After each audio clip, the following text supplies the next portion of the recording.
যাক, মহারানীর ফাইনালি মনে হলো যে বোরের চুমুটাও দরকার। হাত ঘড়ির দিকে তাকিয়ে কিছুটা কৌতুক করেই বলল কস্তুর, অমন করে বলছিস কেন? মোটে তো 10 মিনিট দাঁড়াতে হয়েছে, তাতেই এমন করছিস? গলা থেকে অভিমান ঝরে পড়ল অনিন্দিতার।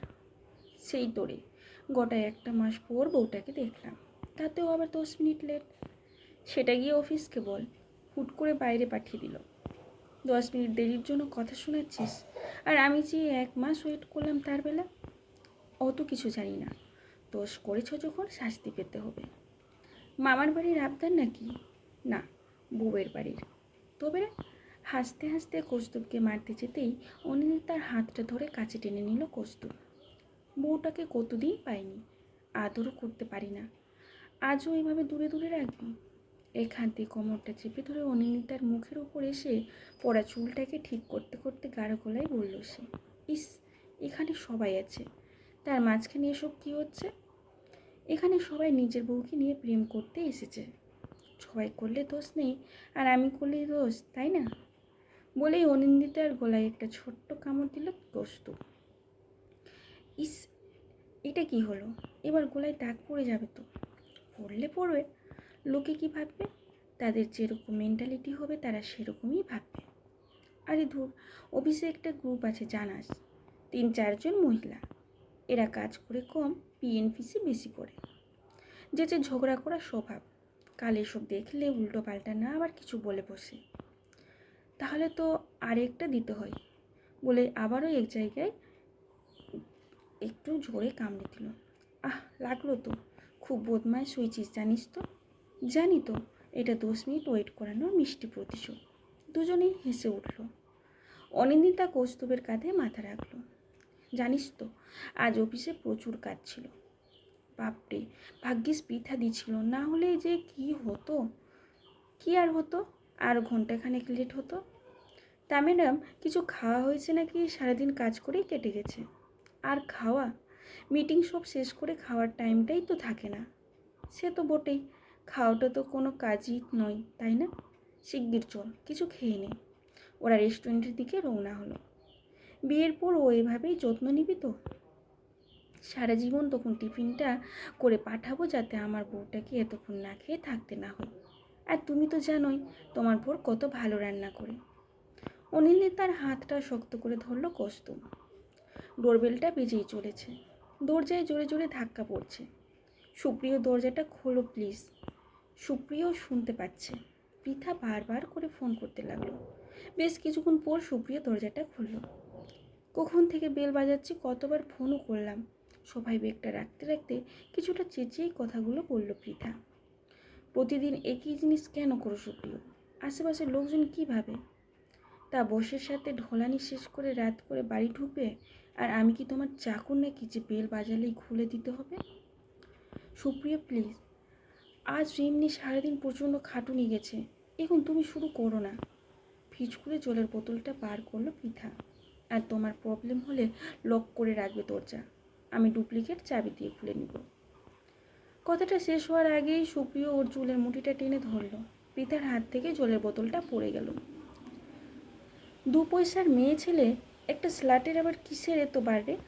সুপ্রিয়, ছাড়ো, লাগছে আমার। জানি তো, সারাদিন খেটে খুঁটে বাড়ি ঢুকবো, আর ওপর আবার চোখ রাঙানি সহ্য করব। কি করতে অফিসে যাস জানি না, ওই কর্পোরেট অফিসের নাইট শিফটে কী হয় আমি জানি না। ভেবেছিস? কোনোরকমে সুপ্রিয়কে ছাড়িয়ে চিৎকার করে উঠে পৃথা। কি করতে চাই আমি অফিসে, বলো কি করতে চাই? চিৎকার করে উঠে পৃথা। অভিমানে 2 চোখ বেয়ে জল গড়িয়ে পড়ে। মাত্র 2 মাস বিয়ে হয়েছে আমাদের, একটা দিন একটা মুহূর্ত আমাকে শান্তি দাওনি। প্রতিদিন রাতে মদ খেয়ে মারধর করেছ। শান্তি চাই না তোর? চল, আজ তোকে আমি শান্তি দেব। অনেক দিন ওষুধটা পড়িনি, তাই এত বার বেড়েছে তোর। পৃথা চুলের মুঠিটা ধরে টানতে ঘরে নিয়ে গিয়েই ঢোকালো।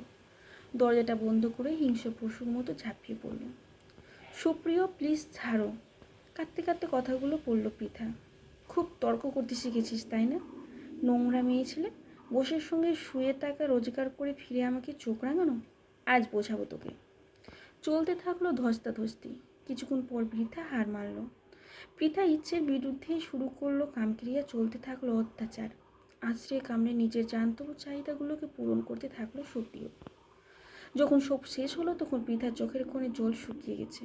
গোটা শরীরে সুপ্রিয়র পাশবিকতার দাগ। একটা জীবন্ত লাশের মতো শুয়ে আছে পৃথা। ওই এলেন ম্যাডাম, দেখ দেখ গলার কাজটা। ইস, কি অসভ্য! কার না কার সাথে কী না করে বেড়ায়। আরে আর বলো না, প্রায়ই দেখি গলায় লাল দাগ। আগের দিন জিজ্ঞেস করতে বলেছিল। আমরা যেন কিছু বুঝি না।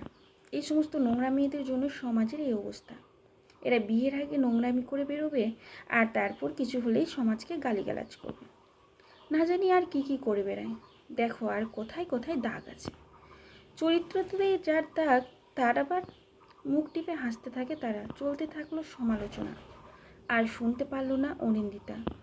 ও জানতো আজ এই কথাগুলো ওকে শুনতে হবে। হাইনেক কুর্তি পরেও দাগটা ঢাকতে পারেনি। কাজের মধ্যে থাকা এতক্ষণ কিছু বলতে পারেনি। এই সমস্ত আপাত ভদ্রমহিলারা কিন্তু এখন ফাঁকা পেয়ে একেবারে বিষ উগড়ে দিচ্ছে। পিঠা দিয়ে আমি উঠছি।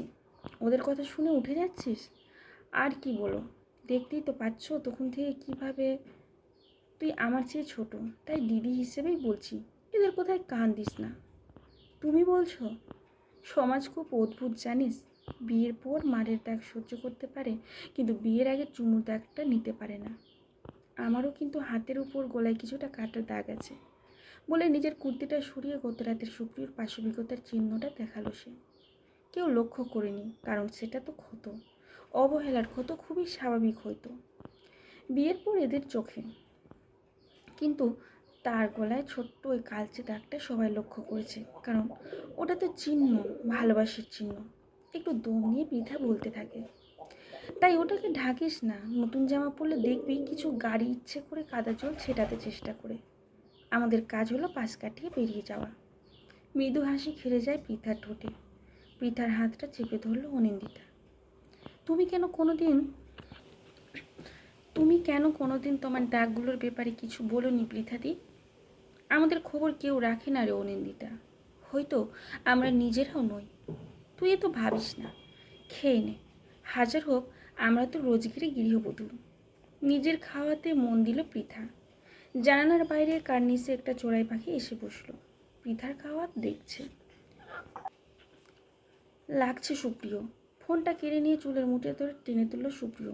যারা সপ্তাহ তো বসের সাথেই থাকিস, রবিবারে এত ছুকছুকানি কিসের? ফোনটা দাও। ওই চোখ রাঙাচ্ছিস কাকে? কোনো কাস্টমার ফোন করেছে দেখি। পৃথা চুলটা ছাড়িয়ে সুপ্রিয়র হাত থেকে ফোনটা কিনে নিল। আমি যেমন তোমার ব্যাপারে নাক গলায় না, তুমিও আমার মতো করে একটু বাঁচতে। কথাটা শেষ হওয়ার আগে ঠাস করে একটা চোর মারল সুপ্রিয়।